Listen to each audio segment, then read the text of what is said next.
And with me today, we have a co-host. As you know, across the network, we're looking for new hosts for our various shows. So with me is someone who's going to be trying out or doing a screen test. Introduce yourself to our viewers. Hi, my name is Diara Rosario, and I'm from the Bronx. All right. That's right. Bronx proud up in this place. Yes. So we're gonna do our usual. We're gonna start with a little bit of sports. So real quick, the UFC had a great showing last night.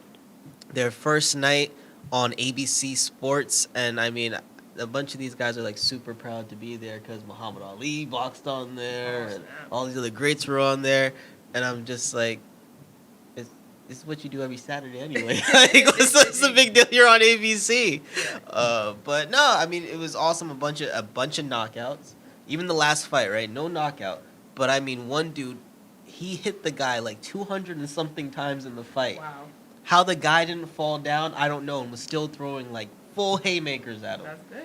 So great night, great opening for UFC 2021, and the next week I think is their Conor McGregor fight. So they're banking on it. That's a good one. I think the best thing about last night was that the winner of their main event fight was like, watch next week, pay for it on pay-per-view, because if you liked how I fought tonight, somebody might get sick next week and I could be there. So everybody's like, oh, we definitely want to see you beat somebody down again. So yeah, I think that was a great move for Dana White. He got lucky with that one. Free press.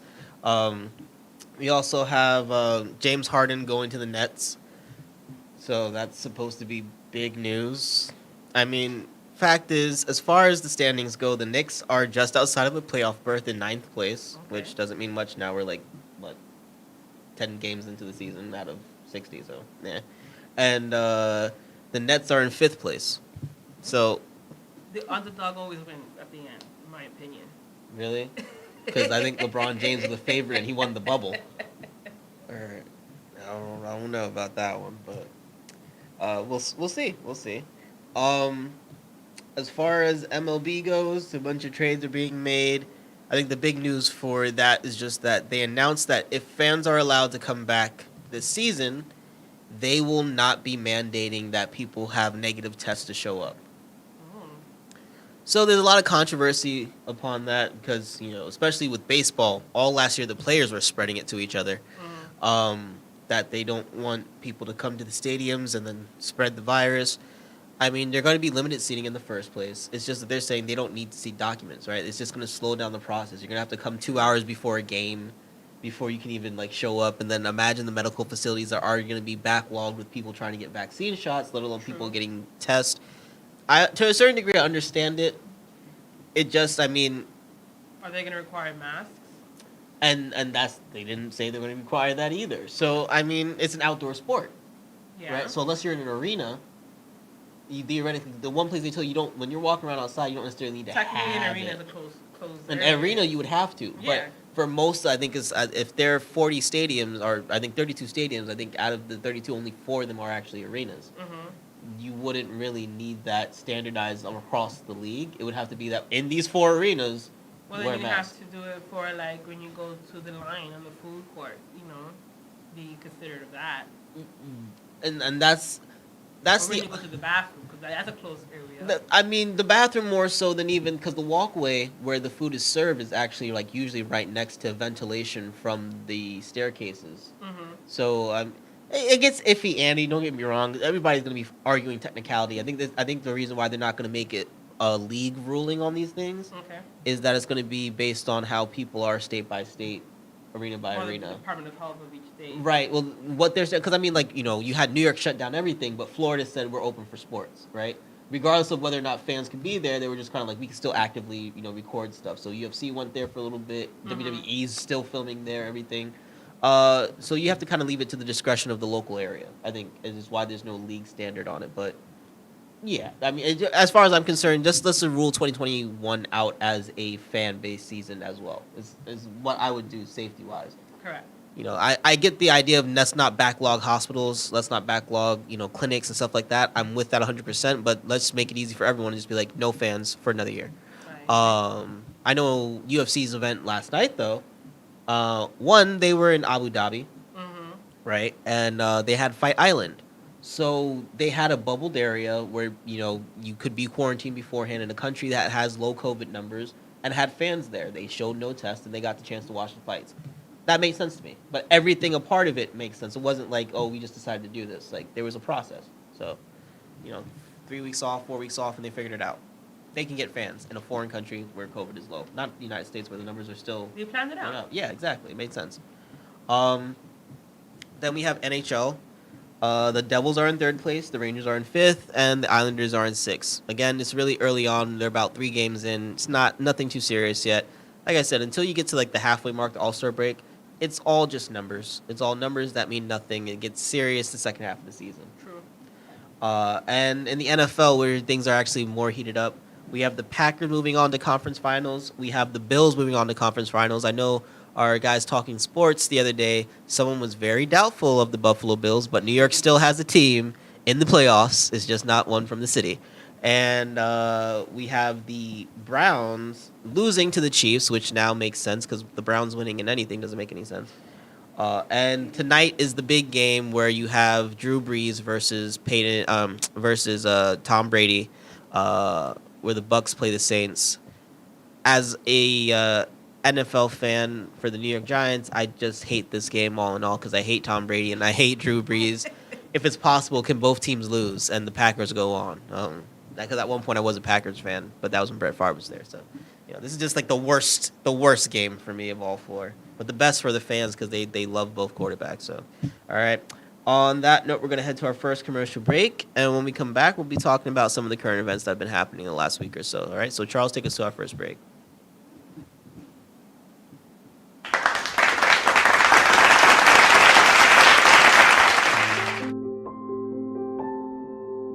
Hey everybody, I'm Lil D. I am Javier Luis. I'm Alex Polanco. I'm Apollonia Cruz. And I'm Kelly Caboose. I'm Shirley Phillips. I am Emmanuel Anzule. Do you know 1 in 4 women will experience domestic violence During their lifetime. And domestic violence and abuse can happen to anyone. regardless of gender, race, or other factors? 2 out of 3 homicide cases are Females who were killed by a family member or intimate partner. As domestic violence victims, they face high rates of depression, Sleep disturbances, Anxiety. flashbacks and other emotional distresses. And without help, witnesses of domestic violence are more vulnerable to become abusers themselves. Thus continuing the cycle of violence in the next generation. Hello, I'm Charles Aloma. Join the LDM network and Safe Horizon and take a step into changing these facts. So if you are or know someone that is being abused, please call the City Domestic Hotline at 1-800-621-4673. So that is 1-800-621-HOPE. speak up, Speak out. And make a difference. And just know that you don't have to deal with this alone. There is help.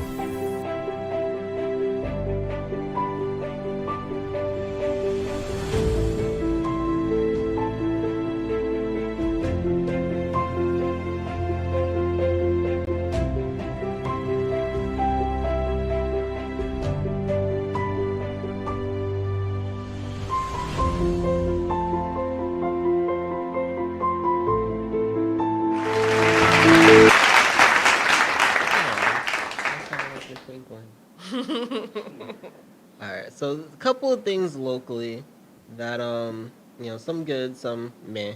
But first, I want to start off with Cuomo wants to legalize marijuana before he his term is up. What? And I know a lot of people are happy about this, but he says the reason why he'll be able to do it now is that it'll be seen as an economic booster for the state of New York. Okay. So what do you think about this? I don't personally use it, but I know people who do it, and I think for medical reasons that that is important for people to boost. Like Cuomo said, like it will give New York City the boost that it needs for. Well, this is gonna be for recreational use, actually. Well, they're gonna legalize it. We're gonna be Colorado up in New York. I think that it should be able to, if it's going to benefit the city, because in Colorado, I believe it goes to the education department of the thing. So I feel like in New York City, the education is pretty crazy right now. Mm-hmm. But I think that it's very important. Like if it's going to be benefited and analyzed to what it's going to be for the revenue, then it should be used for that. If it's going to help us to have a better education system, it's going to help us do other things that's going to benefit people's health later on or give people a stable environment, then yes. I know. I was speaking with Charles about this. I'm just like, look, as long as it creates jobs for the corner boys, that can now be taxed. I think I'm with this. All right, just look on the corners now. Whoever's selling now in the winter, where they, normally nobody's outside, pick them up, give them a job, and now they can have some on the books money, doing exactly what they were doing anyway, but without the power ending. All right. We also have a drive-through Chipotle is now added in Brooklyn. I figured to just add this in because I know if there's going to be any place people want Chipotle, it's where a bunch of hipsters live and think that this is real Mexican food. I like Chipotle. I think that it's a little way because we can't right now because we can't do social distancing. But I think that it's another way to get some food. Like there's Starbucks drive-through, there's other drive-throughs. This is a new trend that I guess food companies are trying to get through. I mean, at least they did it in Brooklyn, right? A borough where people actually do drive around more. To add a drive-through Chipotle to like somewhere in the middle of Manhattan or Lower East Side just doesn't make any sense. Yeah, totally true. Like, Brooklyn and Queens are more wider spaces that they can drive more. Because they're Long Island. Yeah, and then in the Bronx it would be too crazy because the Bronx is always full of traffic anywhere you go to. So I mean, they have what's that along like I think it's Gun Hill Road where they have like all those McDonald's. No, they have McDonald's. They have the KFC. They have the Taco Bell or whatever it is. Maybe it's Boston Road. I'm not sure, but I think it's Boston Road. There's a strip where they have all these stores that actually have drive-throughs, and you're like, oh wow, It's Boston Road because I feel like more towards Pelham there are more drive-throughs there, and then when you go through Boston Road you see like Popeyes and right. White Castle and all of that stuff. Well, and Fordham too, but. And then, well, speaking of traffic, I think this is the dumbest thing I've heard in a while. So I don't know. Have you ever been to like Main Street in Flushing, Queens, where like the Q44 goes? Yes. Right. And you have the 7 train gets off there and all that. Yes. So this whole area is a major bus hub, right? And it's known for 3 things: cheap food, massage parlors that constantly get raided by the cops, and crazy traffic because every Queens bus seems to drop by there. Correct. And now the city's decided to put like bus only lanes, like how they added to like 14th Street and stuff like that, like these In bus Fordham, yeah. right, these busser lanes to kind of ease the traffic. I'm sorry, but this is just gonna make things there's like a million times worse. Correct. Because besides just the average traffic in there from the cars and the buses doing their stops and everything There's like that, mad people the there. people, exactly. That one particular strip, like right off the 7 to where the 44 crosses, Yeah. has everybody and their mamas and their mama's mama like all up in there shopping by that Macy's. Yeah. What I the totally heck? agree. It's gonna be crazy. I think that it will probably be done because, like in Fordham, they had a whole spiel about it too, and it caused traffic. But it's gonna be done no matter what, and people are gonna have to get used to it. It's definitely been done. But I mean, even Fordham, right? And Fordham's crazy. It's a big shopping center. But when we think of Fordham, Fordham is way bigger, right? There's a larger area where there's just all this traffic going on, where at least it's more spaced out. You've seen that inlet. It's literally a cross street that's really long. I totally agree. I feel like people in the Bronx is divided from north to south. And Right. And did you know that Fordham is the water line, the vision? So I feel like people from the south don't want to go through Fordham because of the traffic and vice versa. Like that's how you split. But it's still traffic. The other day when I was in the school that I work at, there was a car accident that's there, and I'm pretty sure everybody there was like, another traffic stop. I have to wait in this stupid line for How long? how long? You know. Ugh. Just driving and take the trains, people. Just take the trains. It's so much easier. Take it from me, who's traveled the entire city by transit and had to for a living. It's so much better. I do. If you're in the city, take advantage of the system. You Yes. know, I feel like that I will be a spokesperson for public transportation. But there's always an advantage of having a car, having a license. You know, for me personally, you know, it's sad that I don't have my license yet, but I think that it's a more of a motivational key for me to do it now, to like I can get out and escape the city. But if you're gonna, because you need a car to travel. But if you're in the city and you don't need to have a car, don't get a car.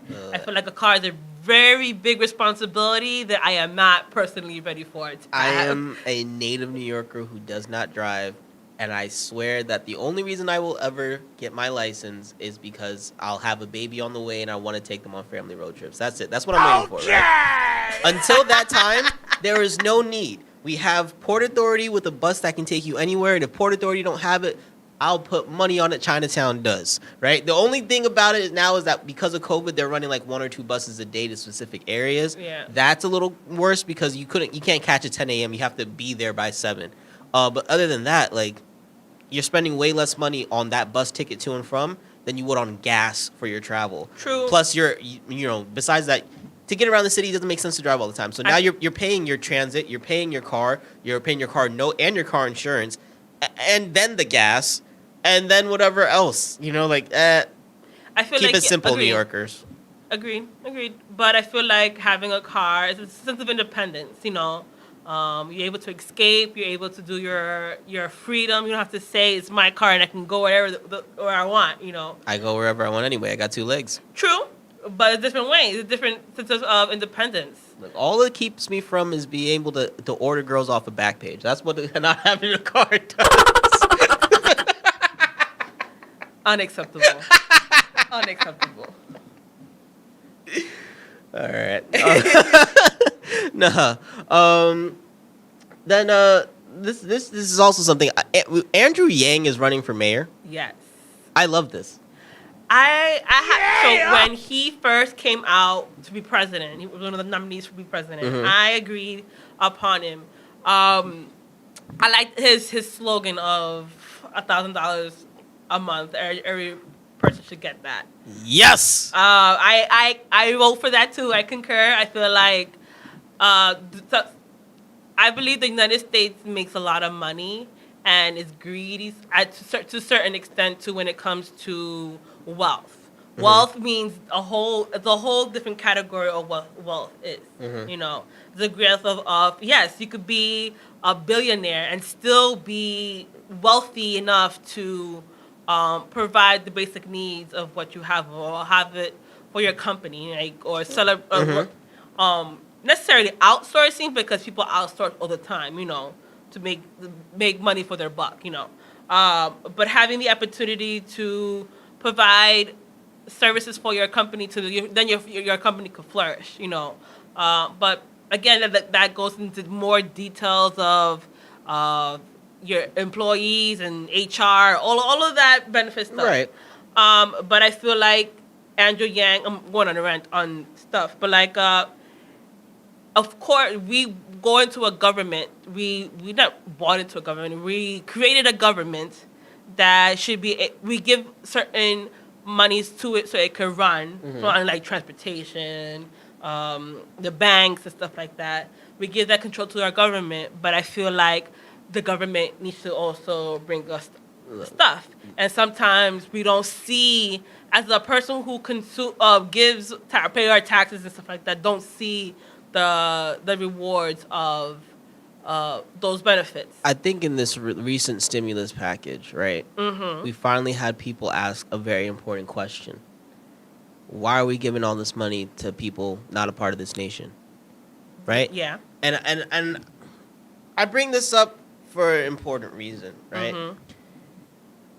Andrew Yang ran on a platform that, you know, essentially he was a Democratic Trump, where it's just like, I deal with business, right? I'm Correct. good with money. I know what we're doing, and I want to give the people money, right? We're seeing that the economy was dropping, and what's the government's big idea?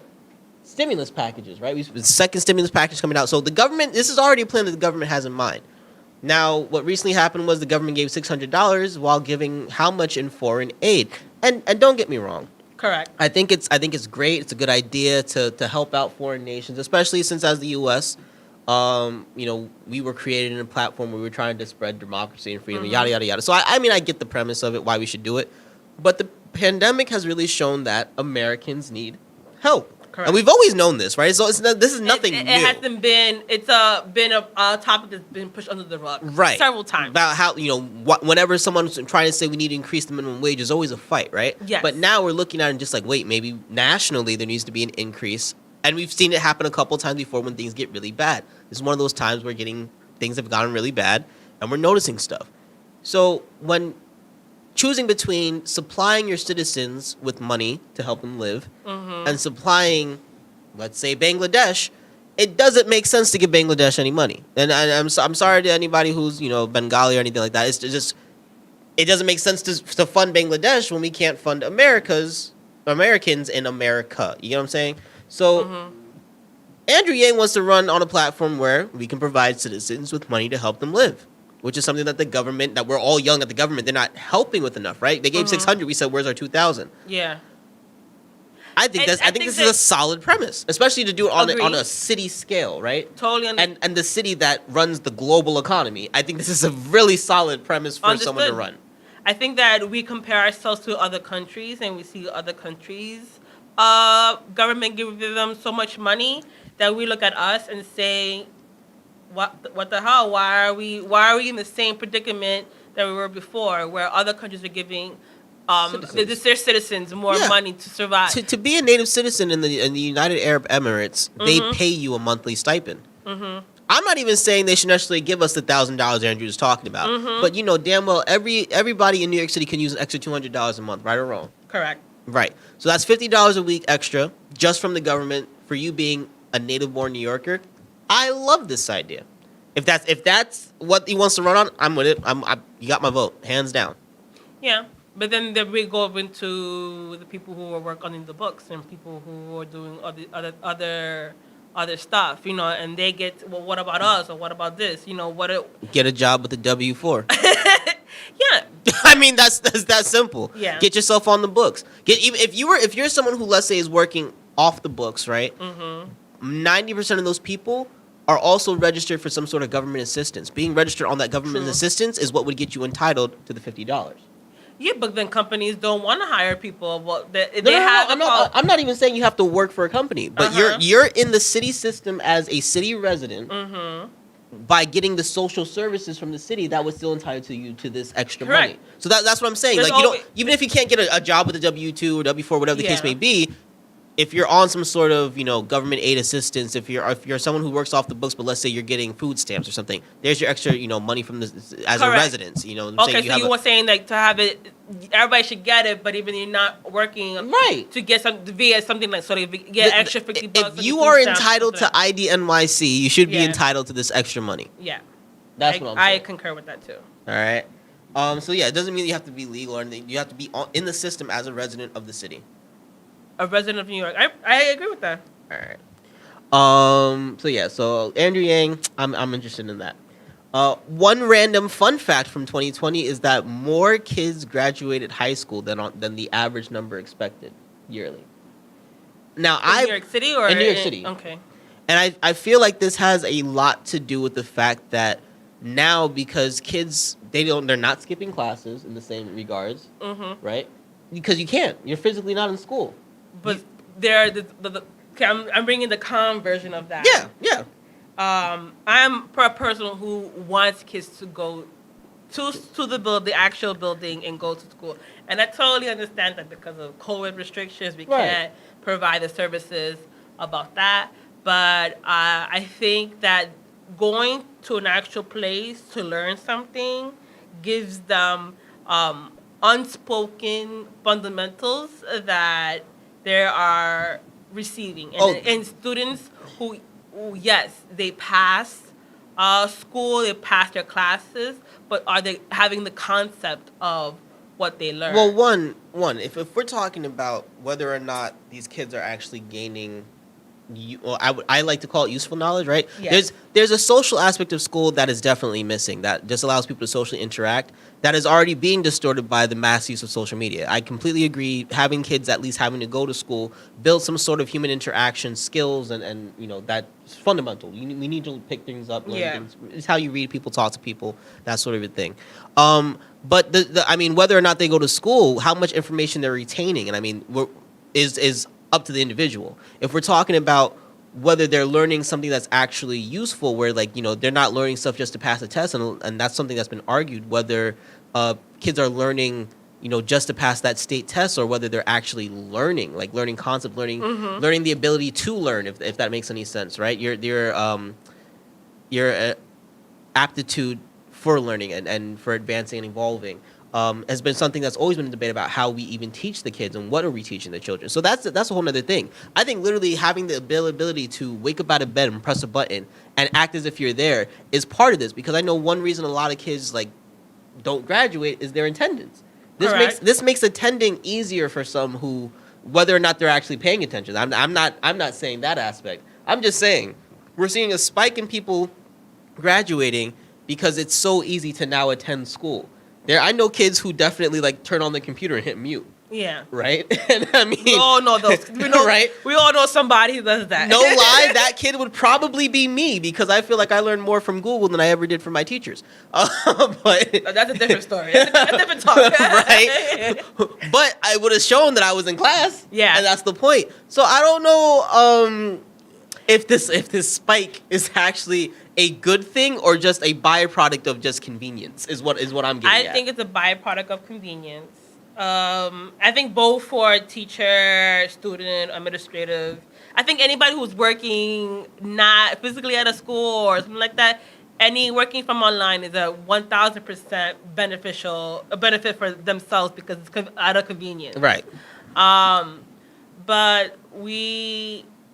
I think it's also it's easier for that, and I most definitely love it. But we also need to remember that this would have never happened if a global pandemic was happening. We would have still expected to be at work at 10 o'clock. Yeah, 10 o'clock. Well, I work in an after school. Yeah, you lucky, bro. She's but privilege. be at work at a certain time, before a certain time, right. and then work all the hours to benefit that. Mm-hmm. But I got to work at 10 o'clock, but I have to only work until 6 o'clock, making sure everything's done. It's that there's times so people have their own schedules to do that, and it's a different perspective. And the pandemic opened up to the world, saying that people don't have the efficient basic necessities to survive in the world like 2020 or 2021. Right. And yes, we try to put a Band-Aid on certain things, but at the end result, we're still fighting for kids to wake up, to do attendance, right. or wake up to complete assignments for classes that they are falling back behind. Like sure. Those things are also factors to that. Yes, yippee! I'm not saying yippee that kids are graduating. The highest attendance. That's a higher remark. But if you look back and you look more details, is there any value to their actual education? But I feel like that's just an argument to be made in general about education. The school that I went to for elementary was a pilot program because they were trying to see if adding or making music and the arts a focus in the education would it produce higher scores on the state test, right? And all I will say is the school is still in existence, right? Yes. So perhaps there is some merit to their experiment. And now it runs from elementary all the way to high school. Every year we had to get approved from grade to grade. To your alma mater. But you know what I'm saying? So I mean, there's a difference between the kids who do well when there's reading comprehension, or the kids that just do math, and there's a certain understanding too. I can learn these facts now, right? And you always have that kid in your class who can do well on a test, but come midterms and finals, it's like relearning the entire semester because they only learn the information to pass that test. Correct. How much are the kids retaining in the first place? And that's always up to how they're learning, right? I know the classes I always remember the stuff from even to this day are the classes where perhaps whatever we were learning in the book was Mm-hmm. also applied to an experiment. Like everything from physics class is in the back of my head because we always did something fun with it, right? Like Correct. the Mhm. soapbox cars or like the different things we had to drop a ball down the ramp and all those experiments, as opposed to like, even some of the history stuff where if I have had teachers where it's very much like, well, now you have to remember this stuff about the Civil War, but we never did anything with it. Where I've had another teacher where when studying the Civil War, we reenacted a particular event or scene, so I know everything about it. Let's say the Battle of Gettysburg or Yeah. something. And because you can correlate it with something, you need that, that back and forth. And then that's between a teacher who teaches to get it as a job and a teacher Who gets it who paycheck. does it because they love the subject. Mhm. And yes, we're in a perfect society. We will have 1,000 billions of teachers that will be passionate about the subject and passionate Right. about and how to teach all the kids differently, to grasp their attention. But in reality, that doesn't happen. True, but you could still. Ideally, if every school had not even saying enough, but just proper funding in the sense where you can even get the bare essentials for everything, right? Where it's not costing the teacher to come out of pocket, and that's what I mean by that. Where I don't know if a lot of people realize how much money teachers actually invest into the They classroom, invest a lot of right? money. And we're talking about even some of the shitty ones, like Yeah. you know what I'm saying. Like if we just had it built into the curriculum, where at every school, whether it's the same topic or whatever, because we will have standardized testing for years to come. I think that They're getting rid of some of them. Yeah, even like I the think regions. Testing should be not as Testing shouldn't define government funding. correct. That's what that if shows- there should be testing so that way we know that the kids are learning. Yeah, or graphing the material and Right. stuff like that. But even in doing so and building in a core curriculum, I think it's up to every school, their principal, their staff, to build in more than just basic learning, but to now assign project, especially to very important parts. I think in every grade there's usually one or very important thing, whether it be history, English, math, whatever. Just some sort of project or whatever to each, I guess, unit. And I think that would help in actually people retaining information. A lot of schools don't make it mandatory. They leave it up to the teacher to develop the classroom curriculum. And I think that's a part of the problem because now it matters if the teacher actually cares or not. But if they built it into the curriculum that, there's something associated with each major unit, now we have it built in that kids are going to be doing something where now they can associate the information with an activity, and that helps. It's the same reason why all of our learning songs have all the learning stuff when we're little, like ABCs and all that stuff has a song to go with it because of the music association. And visual stuff too. Right. With it, It helps in the learning process. If we're aware of all these things, why we're not implementing it, like forcing it into the education system that we're forcing upon our children, it doesn't make any sense to me. Never has. Totally understand about that. So out of the local, let's move on to the bigger stuff. So of course, they are putting people who are I guess identified at the Capitol Hill riots on the no-fly list. Some of them are actually getting arrested. I saw a video that a guy got to the no-fly list and he was crying. It's And hilarious. What happened that day was ridiculous. I feel because in my perspective that if it was any colored people or any people of Hispanic or any like that, people of they color. would have gotten arrested right then and then. Now, you see, I actually have an opposing view on that, right? I don't think it was the fact that it was white people storming. I think it was the fact that last year, because cops got so much flack, we're talking about a city that has 5 different police forces, Correct. right? And don't get me started with that one too, because there was Yeah, I'm more not- details you- about who Some they of were- the cops they are helping They them were blaming and- each other. Right. So there was a segment on CNN that I felt like No, because they fight over jurisdiction. I mean, They on a fight over regular basis. yeah. All the time. I know they're going back and forth, Right. and I believe the spokesperson for the army was like, we didn't receive this, and then the city person was like, I waited 2 hours for this person to call, and they were like, it's not that important. Look, and they were going tit for tat. We're finding out more and more that there was information about this gathering happening in the first place, like prior to this on different social media apps, that they were all aware that this could happen, and no one did anything, right? Whether it be any of the 5 police forces, whether it be the Army, the National Guard, Correct. whatever, right? And the thing about it is, we want to jump on the Army and National Guard for not responding immediately. One, they usually have to wait for an executive order. Correct. And two, because in a situation so unique, we're not even dealing with one police force or even getting to state troopers or anything like that. We're dealing specifically with 5 police departments that fight over jurisdiction besides special agencies and stuff like that. They can't just step in.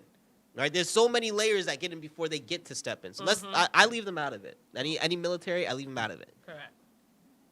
But everyone was aware that this was a possibility. You know, and I mean, we literally seen armed men walk into a place of Congress earlier in 2020, right? And that was way more peaceful. But they came in with guns, right? And what was this? Wisconsin or Minnesota? One of them upper states. Okay. Right. They literally stormed the Congress Hall, and they were in there, and they held their peaceful protest with their rifles in hand. If you know that conservatives are going to be storming or going to be gathering on a political structure, after that, there should have been something on. But with all that what happened last year, right? Because they didn't want the Black Lives Matter movements to get to this level. They didn't want, and we saw that this didn't start off as a riot. It started off with people gathering as a protest, and it went there. It went to that level. That beforehand, we can argue that the Black Lives Matter stuff could have gotten there. We could argue it. I don't agree it would have. Don't get me wrong. But we could argue that because this started the same way. When they shut off the tear gas before, when they all the other stuff, people were mad about it. They're rioting. I remember when Trump wanted to go from the White House to some church to read the Bible. The people wouldn't move even for the military until they were shot at. After everything that happened last year, from spring to fall, I think no one wanted to act on this too soon. Regardless if it was white people, black people, whatever. I've seen police officers since everything that happened last summer not want to do anything now because they don't want to be the next one up on a video. Correct. I could, as if I was in their shoes, I would probably feel the same way too. We literally, and then there's been some people speculating, especially because this is this was a largely white group involved in this. That, you know, we always joke about the cops being KKK and the cops being part of these organizations. There's some people saying that some of them were actually involved in getting these guys inside, part of the planning process. We've had videos of officers who are trying so hard not to get into a physical altercation with people storming on them that they're literally running further into the building and these guys are getting inside, right? So with everyone trying to be on their P's and Q's as far as press, they were left on not being able to act. I think it goes beyond just being, and don't get me wrong, I'm sure them being white in the first place definitely helps, because now if you have the same complaints that black people are making from a white person, the court system normally backs them a lot better. So now you really have to be on your P's and Q's. But because there was a whole national and global outcry to the cops responding to large protests last year, they weren't going to do anything this time around. It could have been black people. It could have been Asians. It would have had to have gotten to the violent level that it got to for them to do what they did this time around too. And that's how I personally feel about it. You can't tell people, and this comes from when I remember going into a situation with a cop before, right? And the person who was being physically aggressive and threatening was a minority person and a trans person, right?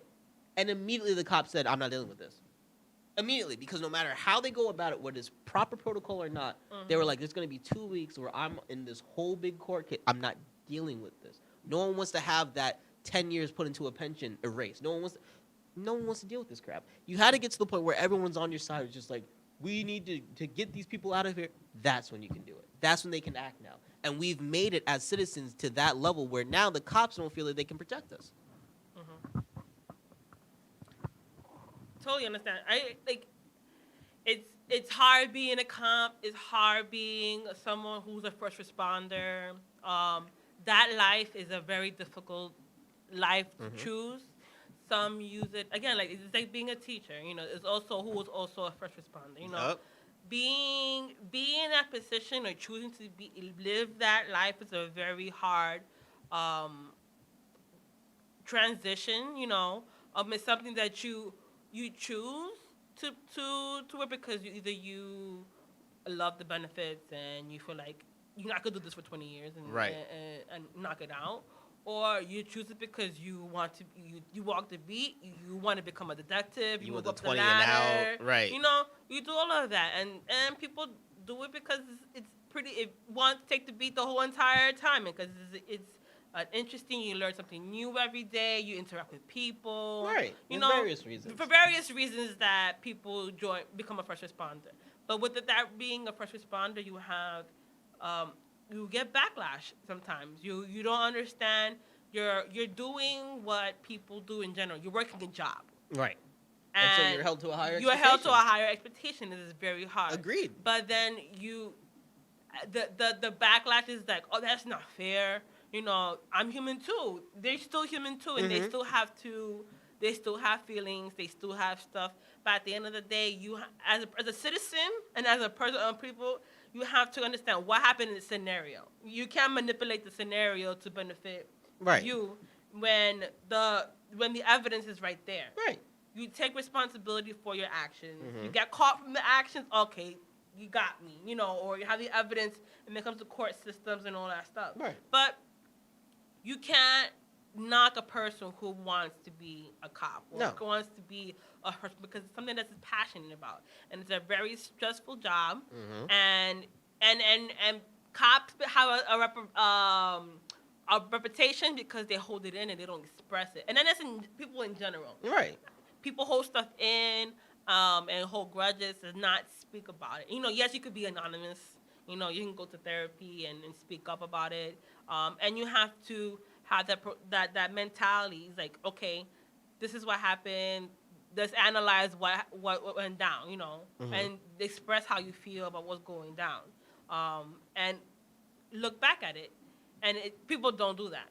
And that's why people have angry cops. So this happened again, and you don't fix the problem. You don't be a part of the fixing of the problem. Don't be the cause of the problem. Well, supposedly the cause of the problem is Trump, and they put him under impeachment for a second time. But they literally do so after saying, well, it won't get him out the White House any sooner, right? We're not going to get 6 days of President Mike Pence. We're you know what I'm saying? Like, it just, to me, they're saying, well, we did it so that way, you know, we're showing we're holding the president accountable and yada, yada, yada. And I guess in theory, I agree with that. I get it. He won't get the benefits. But no, but it just means, I mean, if you can't take away his presidency, right, before he gets out, right, you can't hold the whole hearing and like you did before. Yeah. It's pointless, right? No matter what you can condemn him all you want, you can impeach him all you want. He will always, we won't have a president 40 whatever before we get Biden, right? So don't waste the time. Don't make this grand stand that means absolutely nothing. Being impeached twice shows, like, he won't get the benefits of the 9 yards. He won't get the $200,000 check every year. He won't get technically if he makes it all the way to term, because they never held the trial, that he will. Until that day of court.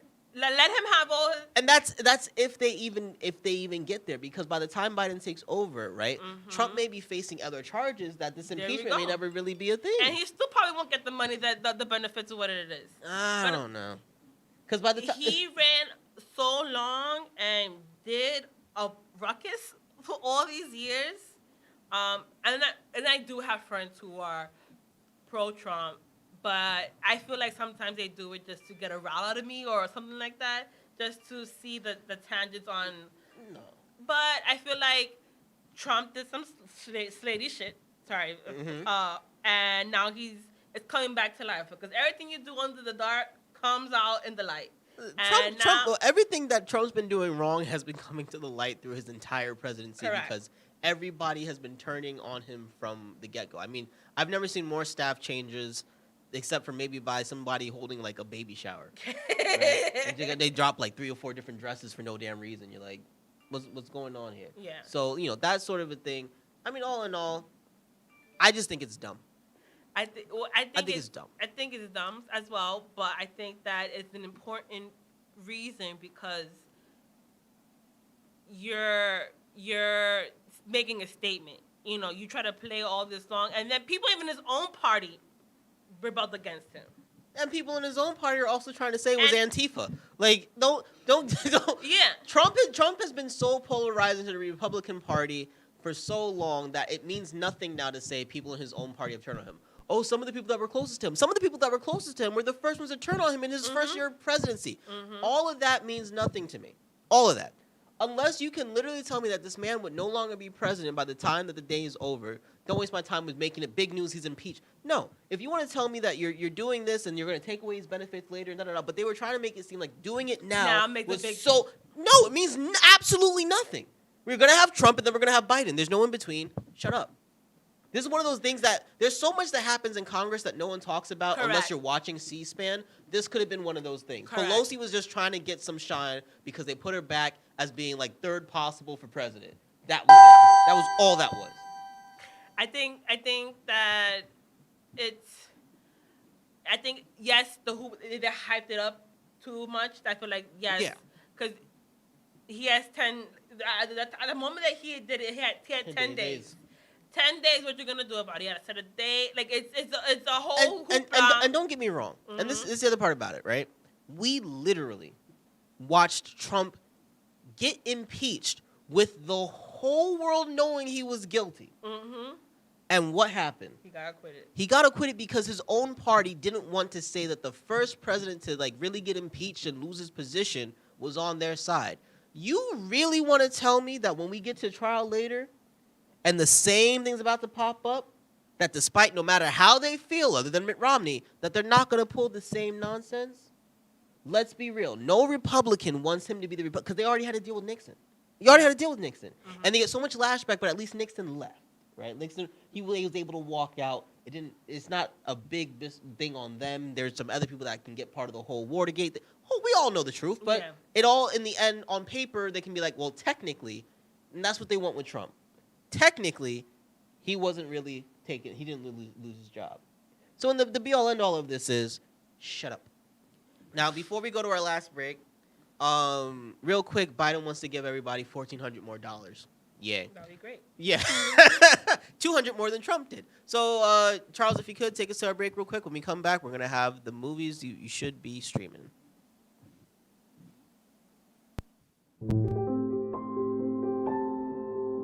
Hey everybody, I'm Will D. I am Javier Luis. I'm Alex Polanco. I'm Apollonia Cruz. And I'm Kelly Caboose. I am Shirley Phillips. I am Emmanuel Anzula. Hi, I'm Charles Alomar, and I want to thank you for watching the LDM Network. For more information on this show or any other show, please go to www.ldmnetwork.net. Again, that's www.ldmnetwork.net. And now, let's get back to our show.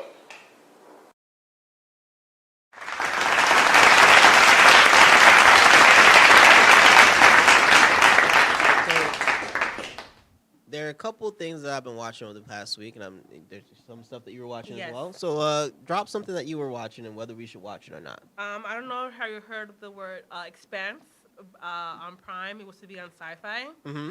Very, very good. My family have an unspoken hype for this. So, I was on Wednesdays on Prime, a new episode, but it's really good. Okay. I see. I'm not an Expanse fan. Okay, why are you not an Expanse? Too fan? slow. Too slow? Too slow. Yes, it was slow, but after the next episode, you have to give episodes a chance. Tried to get through season 1, and I got about halfway through before I was like, yeah, it's just too slow. I think that what made me enjoy it and continue to watch it was the character development. Shout out to Amos, one of the main characters of the show. I think from episode 1 to now, I feel like his character development is 100. He's a person who's Changed a lot. it changed a lot.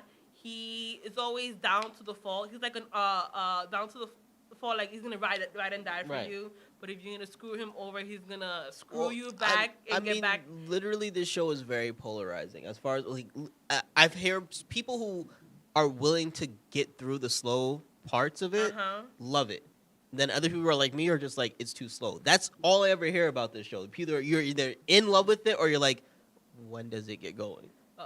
It's good. I think it's good. I think people should give it a chance and to do that. Pacing is probably my number one frustration with anything. So I'll read the Spark Notes before I actually watch it. There are some episodes I agree. There's some shows that I'm like, oh my goodness, Yeah. let's stop watching it. Yeah. But I think that it's so slow at first, but once they hyped it up, I went to give it a chance, and I fell in love with it. Okay.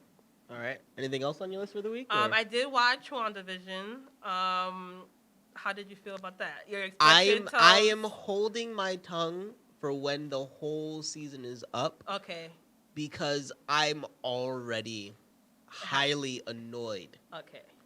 And all I will say about it is I already know the whole I mean the moment that the whole show started, I already knew that the twist of the show is literally something that was already done on Agents of Shield, but because so Okay. many people didn't watch Agents of I Shield, didn't watch Agents of they're S.H.I.E.L.D. they're building a whole hype up to this whole thing, and that's why I'm just like, just get to the damn show already. Okay. So yeah. I didn't see So I'm Agents gonna of S.H.I.E.L.D. I'm gonna bite my tongue until we get to the end of the season because it really could be just one of those, okay, bad start, great finish. Okay.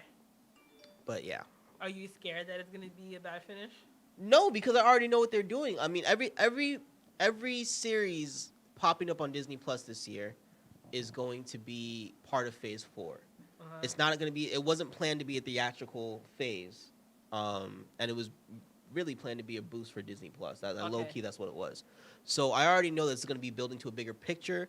We've also got another news this week that the actor who played Daredevil, Yes. It's Has- saying, yeah. he's already cut most of his scenes, if not all of his scenes, for Spider-Man 3. Yeah.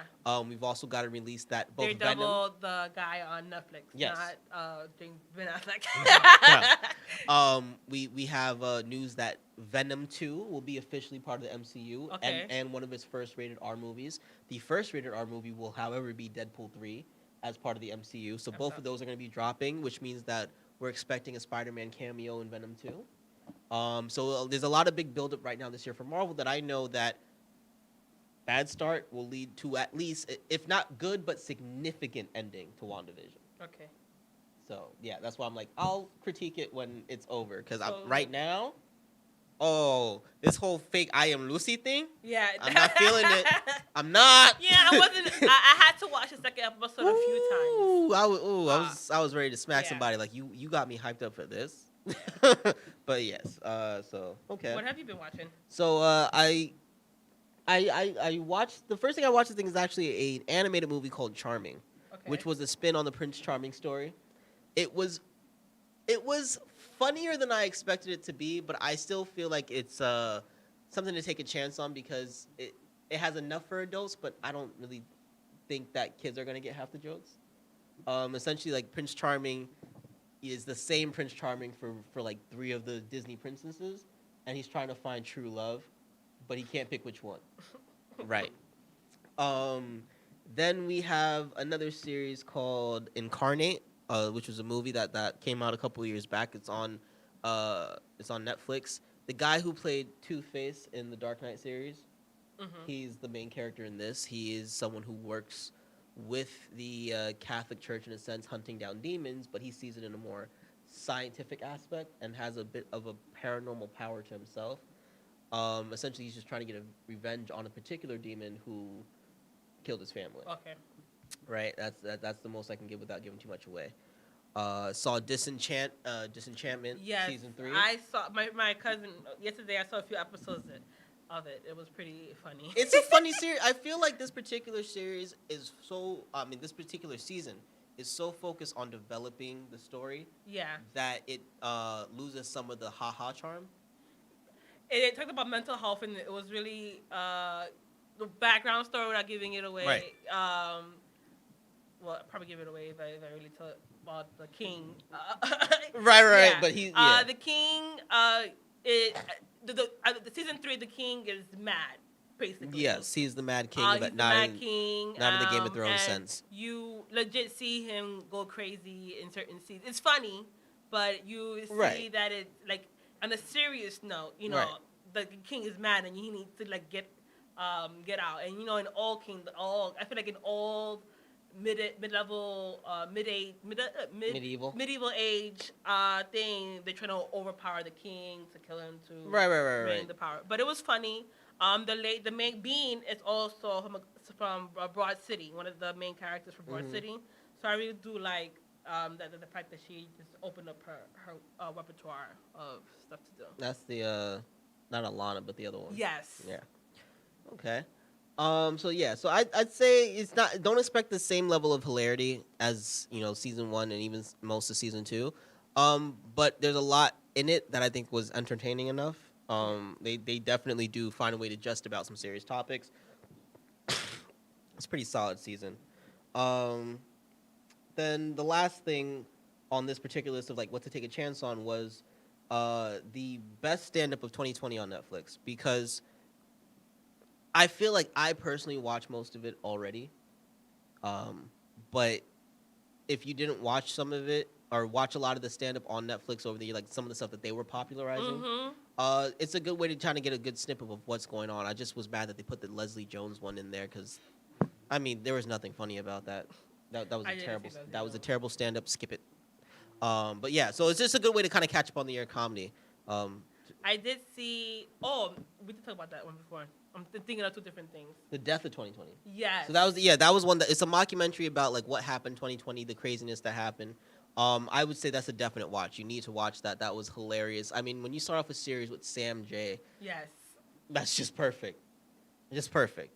But then the other thing that's on my must-watch list for the week is Batman: Soul of the Dragon, and it's a 1970s twist. They take some of the well-known characters from Batman and the DC universe, like Bronze Tiger and other side characters from Batman when you get into the deep comics, and kind of put them in this 1970s setting with a fake Bruce Lee, whose last name is Dragon, and they have to fight a supernatural snake god.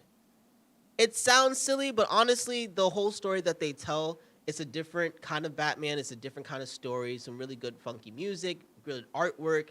And it's a different Batman tale where like he's not even the most important character. And I think that's something new for DC, and I think that's something that's very different. And I think any comic fan will like it. I think anyone who just Batman is one of those characters that transcends just being for geeks. So I think a lot of people can enjoy this particular series. So just watch that. It's a good movie. It's like I think it's 100 minutes from start to finish. So it's a solid. I think it's a solid watch. So that's my last one there.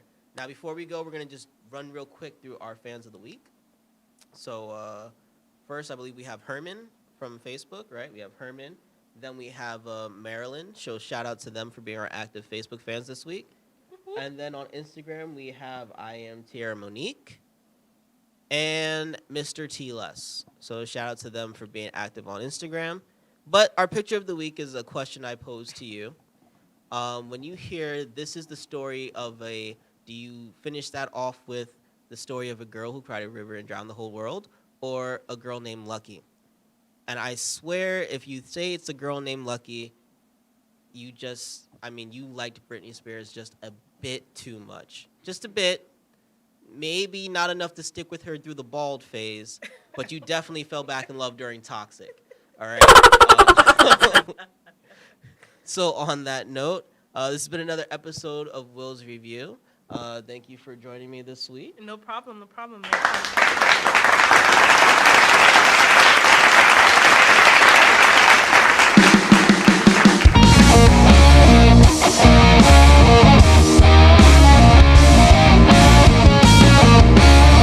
So much going on right now. I don't even know where to begin addressing what is happening. What is happening so much. I can't deal. It's a lot of just everything going on, and it seems to be compounded into just one entity. Like you can't even separate politics from the social, from the medical, from the educate. Like everything is just jumbled together. Reality shows. I'm like, am I watching the news or am I watching Real Housewives of like Capitol Hill? Yeah, it's like Scandal. It feels like you're watching an episode of Scandal and it's real life. It's so scary. I really feel for us, and I'm still a little bit hopeful. There's still an ounce of hope that things will get better progressively this year, just very tiny bit of hope, but it seems to get worse before it can even get better. Like every week seems to be worse than the previous. So I don't know what's going on anymore. I don't know what to say. That the world as we know it, and this is what people have to be careful when they start talking about end of the world and all this nonsense. the world as we know it is ending. That doesn't mean Earth is going to end. It means the world as we were accustomed to knowing is ending. We are never going to go back to the way that we were. It's not possible to go back because it's unsafe. Two, it's just unfathomable. It's not feasible. There's no way. Like children are going to have to be vaccinated. Adults are going to have to be vaccinated. Travel is going to be different now. Coming into the country, your jobs, I'm going to assume that your jobs are going to mandate that you have some vaccine. I mean, not right now because they don't have enough supply, but eventually you're going to need that to work. So can you imagine having to? And even when we go back to work, right? Like the new normal is going to be having to wear a mask. You still got to wear a mask. I feel like that's not going to change, and we're never going to go back to the state of normalcy that we knew before COVID. The world is not going to be the same, you know, and maybe it's a good thing. Like, I feel like we need to refresh our world every now and then. It just sucks that we have to be the ones to bear the change. I feel like I did say that also. I felt like we needed a reset, like a pause, because people. I've been saying that, and but sometimes you got to eat your words, right? Because I wish that I hadn't said it so much. I've been saying, like, we need to start over. We need a reset. Maybe this is a clean slate, and it's new to us. So it feels really weird and unfamiliar, but hopefully it yields something positive and productive. It's going to. So that's what I'm going to say. Like, I don't even hope and wish anymore. Right now, I'm into my affirmations. I don't even call it resolutions. I gave up resolutions many, many moons ago. So I call them blessed affirmations, and you just speak things as if they already are.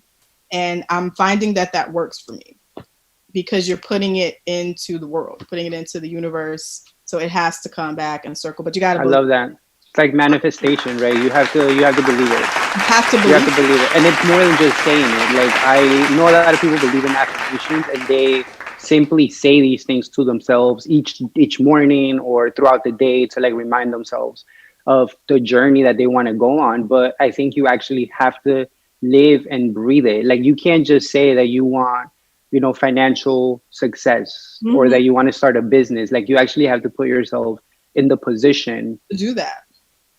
And then the universe will give it to you. Like, it's not just going to happen by chance, right? Like, you have to actually align your mission to whatever next step you want to take on your journey. And people don't want to. It's a lot of work. It's a lot of work, but you have to do the work. It sounds really cliche, but you really do have to do the work. Doing the work could be something as simple as, okay, today I'm going to make a list of all the contacts and resources that I have to get myself to the next level. That's doing work. It's, you know what I mean? Right. A little bit each day. But I just, I feel really bad, really, really, really bad for all of the small business owners, especially in New York City, where that's their bread and butter is, you know, the tourism and clientele that they get off the street. Yeah, it's awful. I'm sure it's awful. And you know, they've tried to like accommodate even with the outdoor seating, because all the indoor dining is closed, right? So with the outdoor dining now, they've tried to, especially the small businesses that were thriving prior to COVID, they have the resources to create some sort of system that will still generate some income for them. But what about those businesses that can't do that? That they can't set up their tables outside with a space that is, you know, warm for their guests. I'm sure they've lost so much revenue. They have. In the last year. And this is about to go on a year. I can't pay my employees now. And even the little 20% that they're trying to exist on, that's not enough. You know what I mean? It's enough to keep the doors open barely, but it's not enough to thrive and actually take care of your family. So even those places that are able to do that they're not going to be able to sustain that for much longer. No. And I think it's less than 50% that they're able to actually, you know, like benefit from. I think it's like 25% of their business is actually business. The most that they're able to accommodate each day, you know, in comparison to every other regular pre-COVID day that their business was open. It just, I don't know. So it's unfortunate, right? And I wish there was more support. but I know that it's a big debate on whether or not it borders socialism. How much do we give these businesses? How much just like support do we provide for them, right? When you think about it, it's taxpayer money anyway. So all the funds that we would give these businesses come from their pockets at the end of it all. So it's not really socialism in that way. Like we're just recycling the money that we're giving to them, to the government anyway, right? But I wish there was more being done. And I feel like I'm very fortunate, and I'm sure you feel the same, Shirley. We're fortunate to have a job that is continuing to pay us, right? Yeah. But if this gets worse and they have to actually let go of teachers, right? I feel bad for those teachers who would be the first to go because of their license area. Like if you're an art teacher, a music teacher, a gym teacher, you're probably the first to be let go. We have so far I think we've been able to keep everybody that we're staffed with, but we have a lot of people that unfortunately have been affected or have had family members affected with COVID. So they haven't been able to do their normal job. They've been at home, they've been in hospitals, and it's pretty scary stuff. But it just brings me back to actually what we're talking about today. We're talking about just the idea of financial stability and leaving a legacy in case, God forbid, of your demise. What are you leaving your family, your children, your husband, your wife? What are you leaving them to begin with? Or are you leaving them anything at all? And are they starting, constantly from scratch over and over and over again, which I find, unfortunately, that a lot of Black and brown families find themselves in that predicament. It's like we're living not even just paycheck to paycheck. It's almost like I'm living paycheck to paycheck, but then when I do get extra money, it's like YOLO. I'm still not saving. I'm still not investing because I feel like I've worked so hard for this money. I should be able to spend all of it on whatever I want. And I think COVID has, if anything, it's shown people the necessity of saving and planning for. Has it ever? But this has been a rainy year. It's not, forget about saving for a rainy day. We're saving for a rainy year. So a lot of people have come to that that realization. So I think we should probably go ahead and get to our guest just for the sake of time. This is Zoom, so Zoom is a whole nother world, as you guys know. Also, off topic, I finished Bridgerton. I'm still not impressed. I mean, it was okay. Girl, I'm so over that show and the hype that people. The hype. I believe in good TV shows. I love Shonda Rhimes, and I know she's one of the writers and producers on the show. She's phenomenal, right? She's a genius. But I feel that the show is good. Don't get me wrong. I don't think it's her best. No, it's not her best, and it's not the best show in the world. Absolutely not. Right, but I found it. The Duke was fine. Duke of Hastings is fine. That's the main reason why I watched it. Oh my God, yes, but not super fine. Like nothing to write home about, in my opinion. Not to the point that people have blown it up. Put it like that. Yeah, like people drag it. I think it's because it's the first time that people are actually getting into period pieces, which are usually very inaccessible for most. Right, like you can't. If you don't like history, you're not going to like a period piece. You're not going to like But it. This is very accessible for the everyday Joe Schmo. So now they can brag about liking something that's from the 19th century, and they feel like they're a part of the royal family, and they're next in the line of succession just simply because they watch the show. I can't. Right? And I don't think it's all that great. Just my honest opinion. It was just okay, but I'm not interested in watching the second season. They're supposed to drag this out to 8 seasons, I think. I don't know. Oh God, girl. And anyways, Charles, what are we doing? Are we ready to bring Shadisha in, or what are we doing here?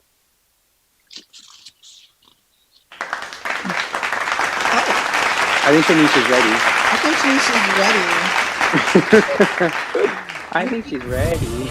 As mighty armies clash in a struggle for total domination, Dixon, Tyrell, financial literacy coach extraordinaire, who has become somewhat very near and dear to me because she also is an author now. She's added that to her repertoire. So I'm very excited to have her talk about a lot of the things that she has going on. Can you hear us okay? Oh, actually, you're muted. Hold on. Yeah, I can hear you all. Paris, how are you doing? I'm well, and yourself? We're amazing. As you can see, we're pretty attention deficit. around here. Listen, equal opportunity, right? Welcome to our show. Welcome to our show. Welcome to our crazy show. She's got things to do. Like she's on Clubhouse, she's on Instagram, she's on her own webpage, she's got her clients. So this is, we appreciate you taking time out of your day, out of your busy life. We really do. We really do. But and we hope that you can educate us, right, Shirley? Because we need to know some things. She can teach you some things, but I know she's limited. Okay. No, I'm gonna teach you. So just talk to us about exactly what it is or what it means to be a financial literacy coach. What does one do in that role? So really what I do is I help families and business owners grow, protect, and save their money. I teach them the different principles and concepts and laws around money. And then we go right into the implementation process of actually investing your money. Immediately. Exactly. Like now that you know, we can do, right? So pretty much that's it. So I was reading, rereading the, what do you call the beginning of the book, Emmanuel? Introduction? No, it starts with a P. Preface. The preface of your book. Listen, and you were talking about how you worked in corporate America and then you just decided that you needed more and that you wanted to fire your boss. So talk to us about what led you on this journey of entrepreneurship and to ultimately fire your boss. Well, I've always wanted to not.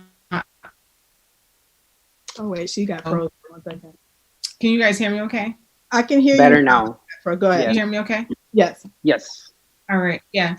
So I've always wanted to work for myself. I think that a lot of it has to do with just watching my mom be just hustle, right? Long story short, she basically lost her job as a result of the job firing her because she got injured on a job and they didn't want to pay out like workers' comp. Oh my God. Yeah. So after giving years and years to a job, they let her go. And so just seeing her, I never seen my mom work after that, like have like a formal job, but I've always seen her hustle, right? So she had her home, so she turned her home into a rental property. While we lived on one portion, she always had tenants. So I seen her get money from there. I seen her and I always seen her, even when she was down, she would like welcome people into the home, she was the first person that really like understood giving Black owners businesses, so like she would have and this is something that's regular within like Caribbean households. She would have like the local person who could just knows how to fix floors, come fix the floors instead of like going getting like a contractor, and so kind of just seeing her hustle, like just made me feel like, you know what, I want to hustle. Like, I don't want to work for myself. I mean, I want to work for myself. I don't want to have to answer to anyone, but I knew that wasn't the process. Like she worked obviously before she got to that point. And so, out of respect for her desires, it was just like, go to school, get a good job, get good benefits, and whatever happens from there, but make sure you lock in those benefits, whatever the case may be, right? You get your money. That's what I was going to say. Because a lot of times, especially with, Southerners, I can't speak for Caribbean families, but Southern families, they work, they hustle. A lot of them are self-employed, but they don't want that for their offspring. They want you to say, don't be like me, go to college, get a nice corporate job. So it's funny that you had that, that dichotomy to see.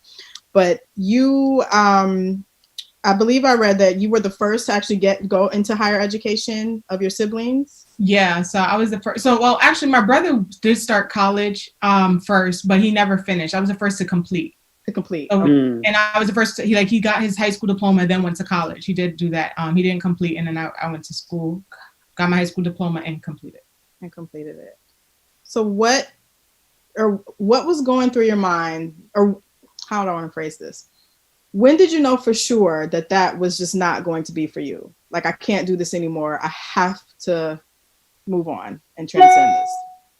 Well, I started my business the next year. Like, I was like, I need to be busy. I need to create something for myself. And so I started my business 2013, the same day literally that I started work. So I started my job at August 16th, 2012, and I started my business August 16th, 2013, not even realizing, right?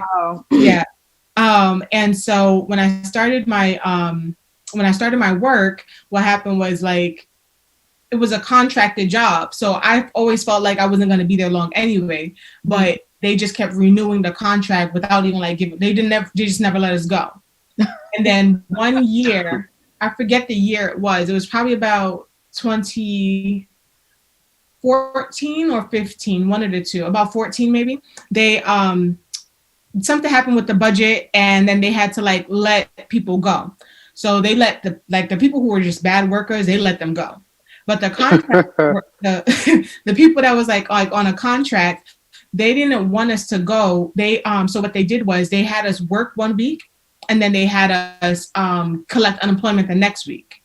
And so what I did was I used that time period to kind of learn and feel out what it would be to be a full-time entrepreneur. So I would take that week off, like serious, like feeling out. And I got real comfortable. Like, I like this lifestyle. I could wake up when I want, do this, you know, and I enjoyed that much more, you know. So that was kind of like the turning point for this is going to be real for me. This is going to be real. And Emmanuel and I were just speaking about, you know, sometimes you need that pause. Everything happens for a reason. I'm a firm believer. And I think, I know you're a Christian, but I think that a lot of times we give people, or we give the devil too much credit. Oh, this is a curse. It's not always Satan that's doing this. Sometimes it's God saying, okay, time out.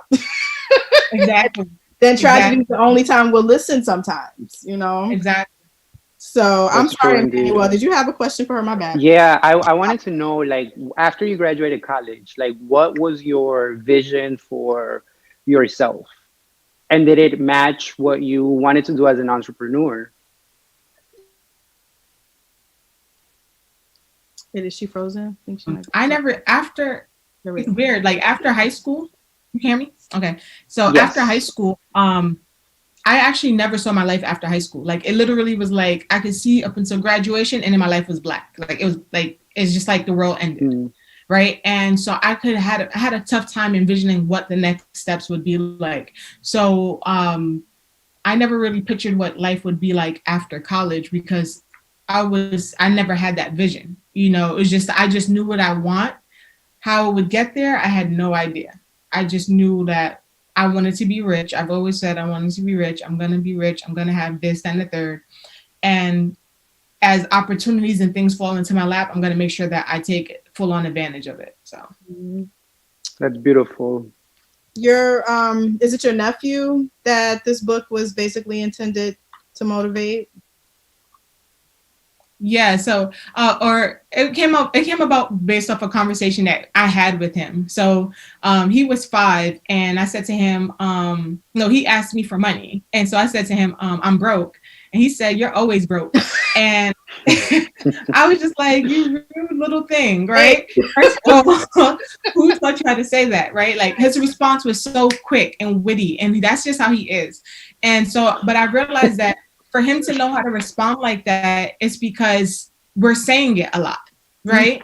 And so I had to sit down and ask myself, like, why am I saying this? Because I'm not broke. I had a career, I had a job, also because I just had so much time on my hands, and my money, I lived at home, so my money was going to like investments and whatever I wanted, you know? So I had to ask myself, like, really, why am I saying this?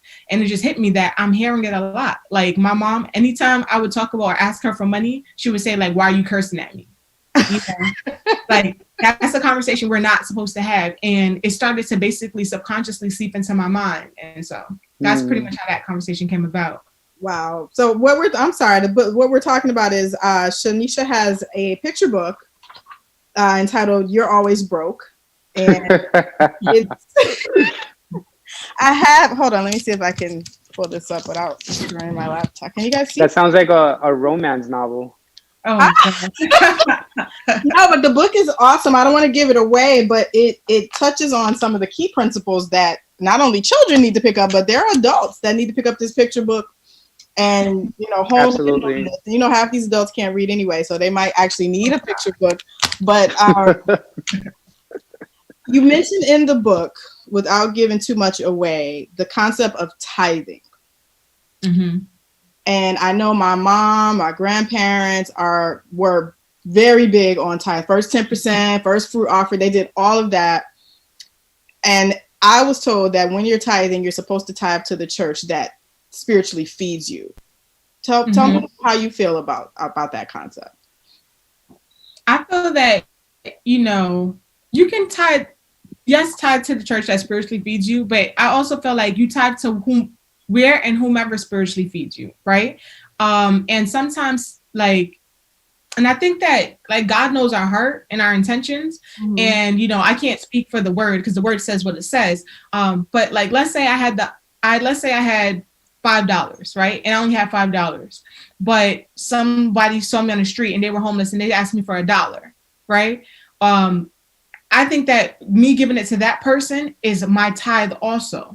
You understand? Like, if I had to choose between giving it to church this week, and I'm not saying like don't give it to your church, you give it to the place, but that's also an act for me. Okay. You know, so and I believe that the churches just making sure that where you are being spiritually lifted is important to tithe there, right? But I can't tell anyone where to tithe. That's just my opinion and preference. I just believe the act itself is very, very important. I do too. And Same. I do as well.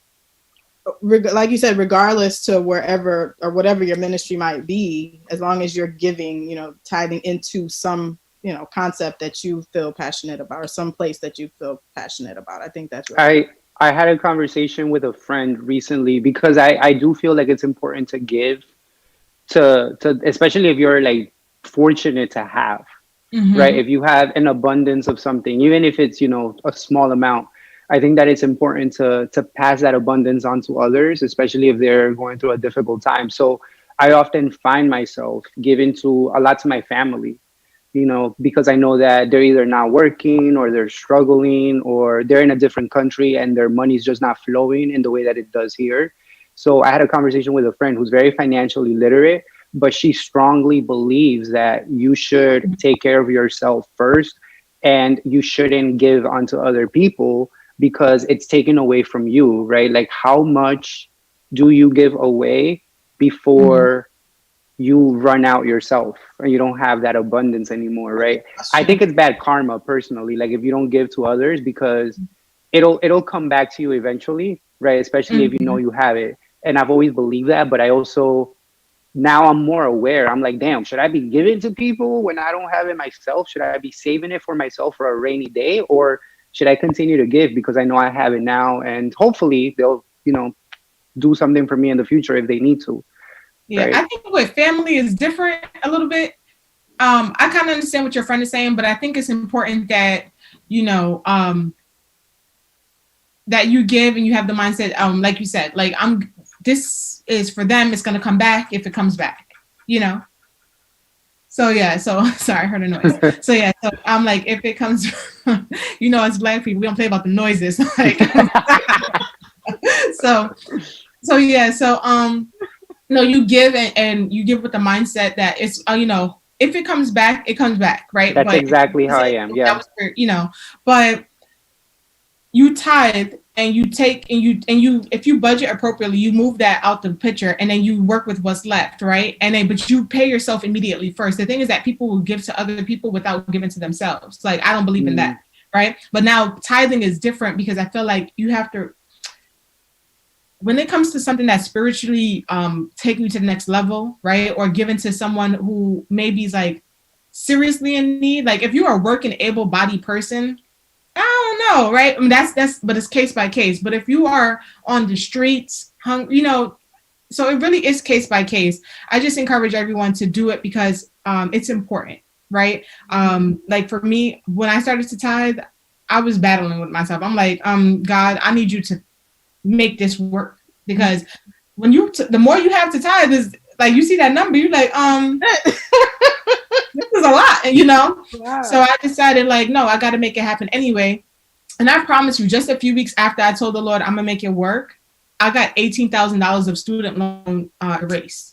See? Right? Oh my God. Student loan does not get erased. And so I just strongly believe in that. I strongly believe in kids understanding about giving, because, you know, sometimes they can share and sometimes they can be very, very, they hold on to their belongings. And I need to know that it's bigger than them sometimes. Especially, you know? I find, oh wait, Charles, how many minutes do we have? He said, do we still have a minute?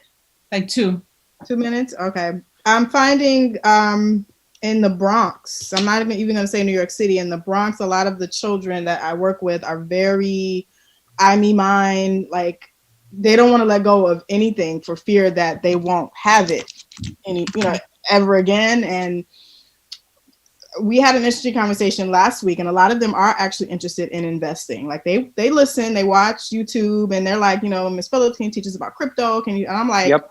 Hold on, slow down a little bit. I can't teach you, but I can get someone here to teach you.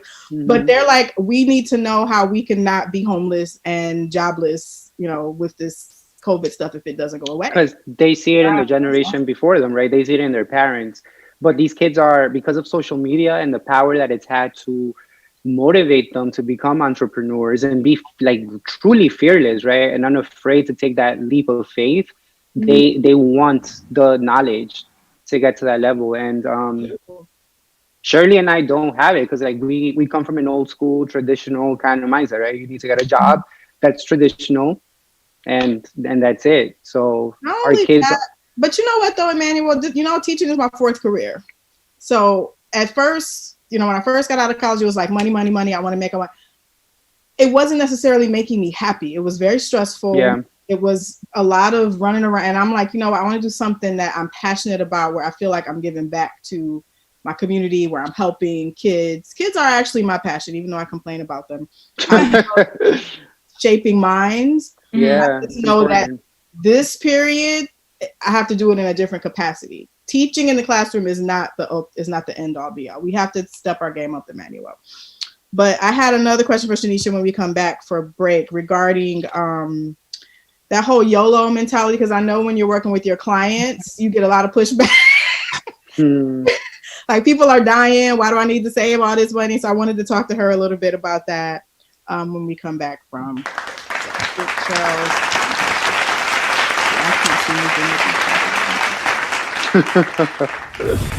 As mighty armies clash in a struggle for total domination, the scales can be tipped by one man who has the courage to confront his fate and make a choice that will decide the fate of the world.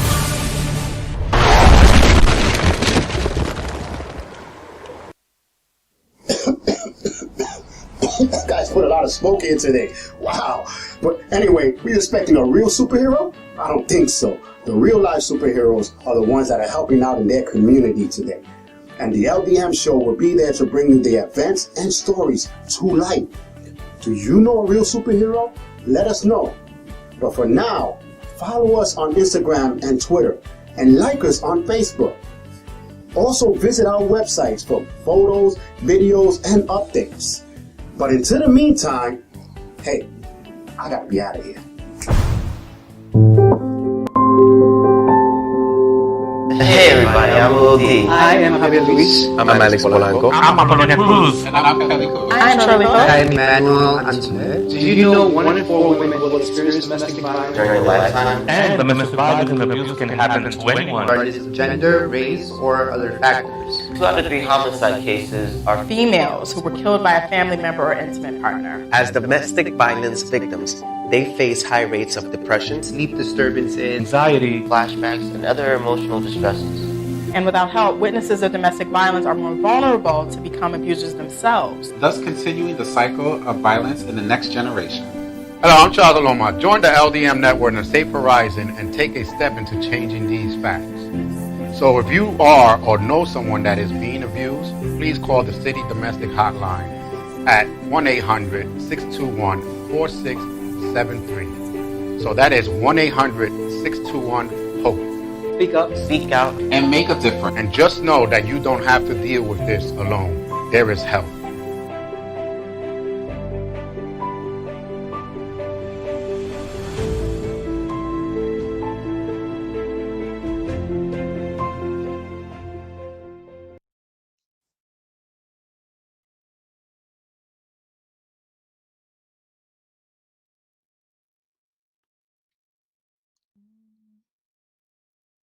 She says it says waiting to be let in.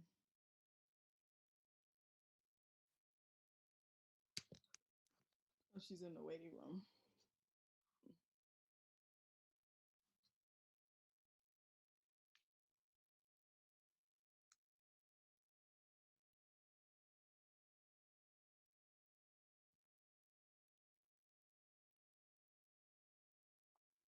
You heard me, Charles?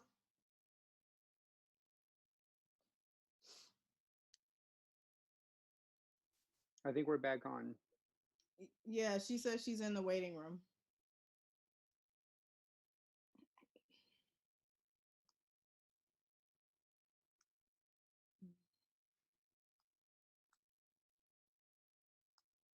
No, I can't with these contact lenses. I cannot.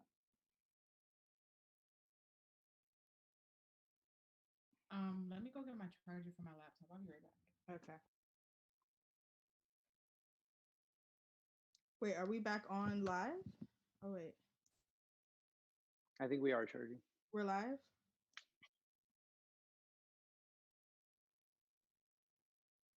I can't see anything. If we are live and you guys are watching, sorry. Zoom is the beast. Do we carry on or what are we doing?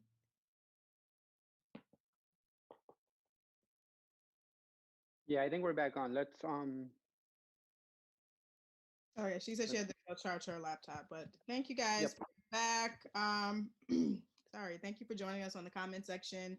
We are talking today about financial or leaving a financial legacy and just being overall financially literate, which we have found that most people are not for whatever reason.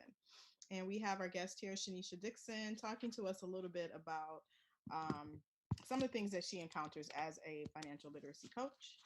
She is getting her laptop charged, so she will be back. But Emmanuel, I was thinking, like, imagine all the families that have actually lost loved ones. Like, how do you have that conversation with someone who lost their wife or lost their husband about saving when they're looking at it like this life could be snatched away from me at any time? Like, why should I be so concerned about, 30 years from now? That's what I'm wondering if and how she deals with that when she encounters it. But there's a lot attached to it, right? There's a lot attached to it because you have when you lose somebody that's close to you and you felt like you and that person were probably doing everything the right way, like you were saving up, you were thinking about the future, you were investing, and then your life is just taken away from you from one moment to the next, right? Like it leaves you hopeless because now you're like, damn, like all this work that I just did, at the snap of a finger, it's gone, right? So even though you're leaving a legacy for those after you, you're leaving one for your family, you're positioning them to be okay. You may not be in the right state of mind to even think about that because the life was just so much more precious than any financial value that you may have, right? I don't know. That's a tough one. But Shanisha, we were talking about people that. Let me rephrase the question. During COVID, have you found that it's been easier to get people to want to save and invest in themselves and their legacy, or harder because they have less money maybe to do so? No, I find it easier. It's and and the reason why is that we have to remember that it's never about the monetary factor. It's actually all about the mindset. And so it's been so much harder to break through people's mindset because people have the money, right? Like think about it. Black people, we account for the most spending power in the world, right? Yeah. And so even if we don't got it, we spend it, right? And so when we think about it, it's really not the fact of physically having it. It's like, do you see the value? And you see the value now that you're like, wait. At the drop of a dime, my money can be gone. Literally. Like, how do I, make sure that this doesn't happen? So it's been easier. Now, do you think it's more, if I had to choose between the two, or maybe if someone is in a bad situation, is it better to focus on like your credit profile, keeping your credit up to par, paying everything on time, or your investment portfolio?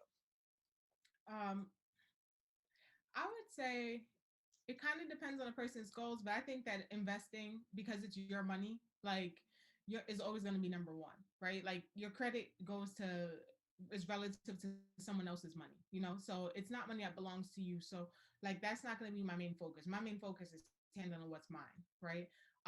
And so like, I guess in times like where now the interest rate is significantly low, like, yeah, you want to have good credit, but it's a lot easier, I feel, to fix and process of starting a business. Mm-hmm. Is it possible to be in kind of like a jacked up situation with your personal finances and still embark on a successful business? Because a lot of people, everybody wants to be an entrepreneur, but it's like, how can you run a business when you can't even run, me.com? You can't run your own household. So is that possible, or is that like a pipe dream that people have? To get started, I don't think it's impossible, but it's a lot harder. For me, like, honestly, just to be transparent, like, my credit was like, I didn't care anything about credit, like, and I was like, I'm not paying Sally Mae. I don't have Sally Mae. Was it Navient or whatever? Whoever has. I was like, I'm not paying them. Like, I was like, I'm not paying them. I don't use my degree. Seriously, if my degree is here, this is my degree. It's in the mail, guys. Like, original packaging. If I pull it out, you're gonna see my degree from college, right? I thought it was just me.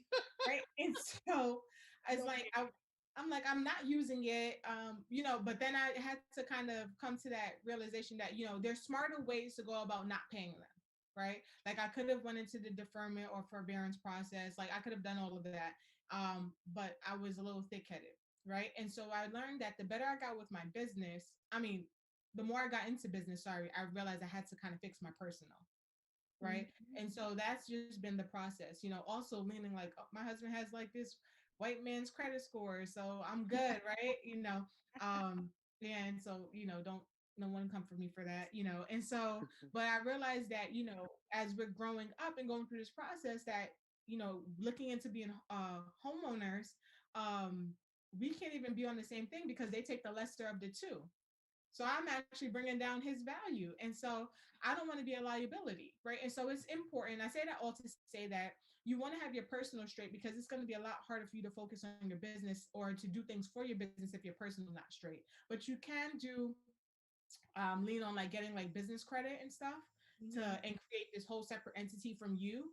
But at some point it's going to connect back because it's a habit. If you don't have the habit for yourself, you're not going to have it for your business, even if you can get it through your business, if that makes sense. I was going to say, I think a lot of it is just the discipline, and just the basic concept of a budget. Most people are just not willing to stick with it and comply. Like simple things like not going to Dunkin' Donuts every day to buy coffee, like little things like that. They're like, no, I got to have my coffee. It is, adults are actually worse than children, believe it. Their kids will listen if it makes sense, they'll do it. But I wanted to also know, like, for the people that are complaining, like, Shanisha, I don't have money, I'm check to check, I don't have any money to save or invest, like, leave me alone, it's not possible. What is your response to that person? Maybe not even making a ton of money in the first place. To be honest, I look for those who look for me, right? If you're not ready, and that's not to say that I won't give you the information, but I'm not checking for that person, right? Because you have to see the value in saving for yourself, investing for yourself. It's not how much you make, it's how much you keep, right? It's always been that. And so what happens is that we create this lifestyle and then check our budgets versus checking our budgets and then going and creating the lifestyle, right? So if you're not willing to say, you know what, even if you take $20 to create the habit, I'd rather you start so small, so what feels insignificant, but you just to create the habit. And then, like, oh wait, she froze. I'd be like not sympathetic, right? I'm not trying to be not sympathetic, but like, boss up. If you realize you're not making enough money, figure it out. There's Poshmark. Take some of the clothes that you're not wearing, or you don't need to have a high fashion or a lot of clothes if you are not, you don't need to be going anywhere right now. Right? Exactly. So take some of that stuff, put it on Poshmark, sell your stuff, make a couple of dollars, right? Learn to invest it and let it work for you, right? There's free apps. So you have like Robinhood, Stash, Doe. Doe is a Black-owned brokerage account. They give you free stocks, right? When you like send it to a friend. Yes. This is what I did.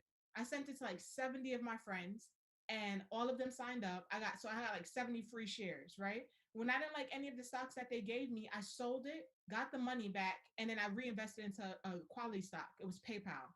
Use that to get PayPal. Now PayPal is double. right? So just get creative, get your hustle on. Like, so that's just my mindset around that. I love that. Some people, I feel like you're born with that hustle, or you've seen it from somebody that was very impressionable when you were younger, right? But for me, like, I feel like I have a different type of hustle that's more creative, but it's not financial. And I also didn't see that from my parents growing up. Like, I didn't really see my parents. I saw them working for the man, right? They had multiple jobs for somebody else, but they didn't like have the hustle, and they didn't get it until they were in their 40s. So now for me, it's like, damn, is that gonna happen? Am I gonna repeat that cycle and finally start to hustle when I'm 40? So I'm afraid that I'm letting a lot of good opportunities go to waste, because it's either like I'm afraid, or I keep telling myself like, well, my parents didn't do it until later, so that's gonna be me too. You know, so I'm lost, I feel like, when it comes to financial literacy. What's your And I don't know. I have a question for you. Sorry. What's your, like you said, your hustle's creative. Like, can you explain that? Yeah, so in addition to like being a teacher, right, I do the show with Shirley, which I feel like is a creative outlet, but it doesn't, like it's just Shirley and I, and we're having fun. We do it because we get to talk to amazing people, like, but I feel like if I were a hustler, like I would be using this, in different ways that will generate income, solid income, and this would just be our job forever, right, Shirley? That's the dream. Yeah. But I push you. Emmanuel is stubborn though, because I push him all the time, and it just goes in one ear and out the other. Because he has an income, so he's like, I'm not really right. So he's like, he's not pressed. So if he had like his back against the wall, right, even if you're living paycheck to paycheck, and if you're really not back against the wall, starving, like you would have been demonetized this if you wanted to. But right now, since it's like I got extra time, it's what I do, and when that opportunity, and hopefully it doesn't present itself in that capacity, but in a better way, if it does though, I bet you would figure out a way, because I thought about 10 ways to monetize this as you talked. Girl, I would be on OnlyFans with Shirley, right, Shirley? Right. Listen, got the bangs. Shirley got the long hair down her back. She's not playing. Y'all laughing at the OnlyFans. I wish, because I would. She took off the glasses. She's ready. I took my glasses off. Ready to go. It's a new year for Shirley. No, it's not gonna last. I can't. The straight hair, it's too much work, you guys. I love it. It looks so good. I told her that earlier too, but she, she's not for it. Okay, don't worry. When her back is against the wall, the OnlyFans gonna come out. She gonna see. They love a straight hair with a bang. They do. I don't know what it is about the straight hair and the bang. I can't. The slave master's wife hairstyle. Leave me alone. Anyway, we got 7 minutes left. For the person who is getting up there in age, 46, 47, maybe been playing, their entire career, maybe in corporate America, without, giving your service away for free, what is one thing that person can do to try to stockpile for their savings? Maybe they don't really have much of anything saved, and they're saying, you know what, I want to be aggressive in the next 10, 15 years. So I think that the biggest asset that you'll have at this moment for whoever that is it's going to be time, right? It's going to be investing your time into learning a new skill, right? And so in my, what I did during this pandemic was I took my learning abilities as an investor, as a financial professional, to the next level by learning to trade. And so I learned options trading during this pandemic, and just really, really putting myself full throttle into it, and just I'm sitting with another client again. You understand? I'm I almost don't even know if I want to sit with another client again, because it's so it creates so much leisure. Yeah. But if I can create that for myself, imagine how much people I can create, help create that for them, their selves. So I think that, investing your time to learn a new skill and whatever it is, and just monetizing it and making that money work for you is going to really be the best thing that you can do for yourself. Best thing to do. Do you think that the person should start with something that they enjoy or they're passionate about, or just whatever can bring you the most money in the shortest amount of time? It can go both ways. I think that if, do what you do for joy, but sometimes when we really love what we do, we get nervous to put a price tag on it. Mm-hmm. And or we feel like, no, our people, I want to, it's hard for them too, because you think about yourselves. No, because our people will pay. Like, people would say like, oh, Shanisha, why did you price your book like that? Because our people are going to pay. I see you pay $100 for Jordans, you're going to pay $30 for this book. Pay. Right? So pay. And when people pay, honestly, when people pay, they see more value in it. I don't know why our people do that. I'm learning that now. See way more value in it, and they will actually utilize it. So they will. So you hear that, Emmanuel? Yeah. People need to pay for stuff. Otherwise, it's almost like they're looking at it like skeptically, like, why is this free? Oh, it must not be any good because it's free. You're not giving me all this. You're going to give me all this free information. Like, you're leaving something out. No, like, no, right? So that's just my advice. Like, if you are passionate about it, have that mentality. Like, I'm not giving it away for free, but it's going to be easier for you to do something extra when you're tired, when you love it. Right? Or find something that's a need and just go out and sell it. Like, I see people doing drop shipping. I'm not really too keen on it or understand it, but like, they'll take like these water bottles and resell water bottles on like Amazon and stuff. And I saw that. Yeah, I saw that. Wow. Whatever that hustle is, it's making people a lot of money, right? Like, or it could be anything. Like, it could be a door stopper, right? Floor mats, and people are buying it up. So do whatever it's gonna do. You have to do to like really make that money for yourself and make your money work for you. This is the time. It's COVID, so we're at home, Emmanuel. No, you don't have to actually pound the pavement and do all this. You can do it right from your laptop, and make. And I should take advantage of the fact that we are working from home. Exactly. And I mean, it's going on a year of us working from home, right? Like, I feel like I could have done so much more with my time being at home while also receiving like a steady income every 2 weeks. Yeah. It would have been the perfect time to do it. Well, don't be. And I know. Right. Right. There are some, I see people hustling all the time. I really do. And I love to support them. Like, I have a friend from work who started his own little business, tie-dyeing socks. Like, he did it for himself one day, right? He posted the pictures on Instagram, and a couple of people hit him up, and they were like, where'd you get those socks? And he's like, oh, I just, I made them for myself. And they were like, can you send me like a few pair? That's adorable. So he did. Yeah, and he started doing it. And now it's like he's had hundreds of customers reach out to him about these damn socks. And I love supporting people who are hustling and are starting to like grind just because they're passionate about something. Right. And I'm all about my people just being entrepreneurs, because I think that's the real way out of the system, right? That's the real way. And like she said, Black and brown people spend so much money. If we just took that back and put it back into our own stuff, like, we could turn everything. I think we slowly see the economy turning into our favor, because people are tired, and people are now, they have the clarity to see, okay, this is what I need to do to not end up here again. Exactly. Like, those damn Jordans cost how much? $300? Yeezys, $400, $500, right? And how much does it cost to make those? $3. $15 at the most, right? And then who's making the rest of that money? Is these freaking companies. Exactly. Right. So Shanisha, I believe if we're not out of time, we will be out of time in a second. Please tell us how people can order this book. Yes, so you can order You're Always Broke at Shanisha'sChangingLives.com, right?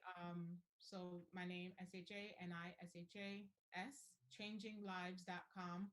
I love it. And that's the physical copy. If you wanted to get the e-version, it's available on Amazon.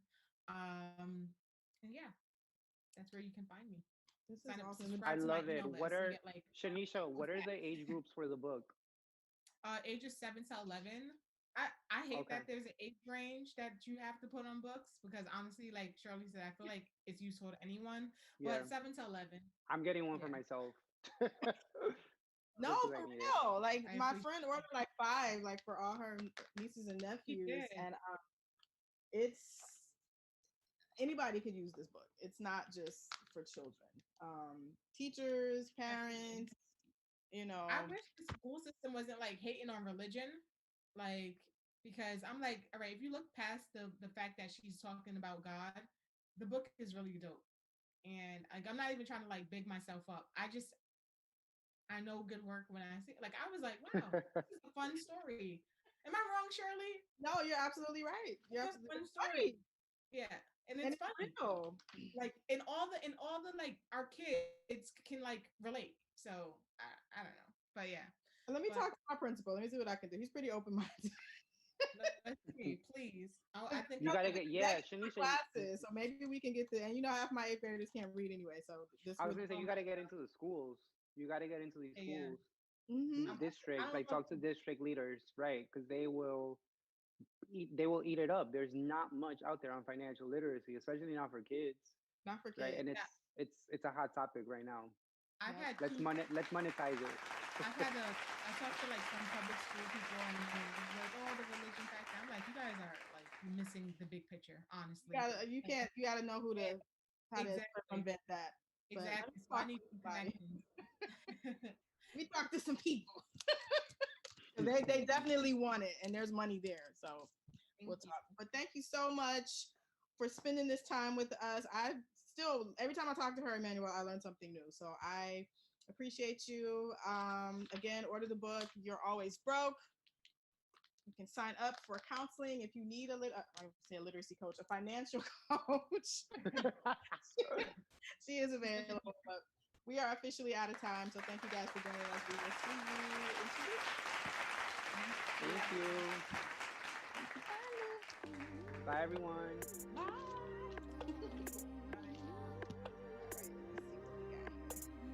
God bless my haters. God bless fake calls. I was about to say, where's our God bless our haters? Because God don't need no Thank you, Shanisha. That was fun. So what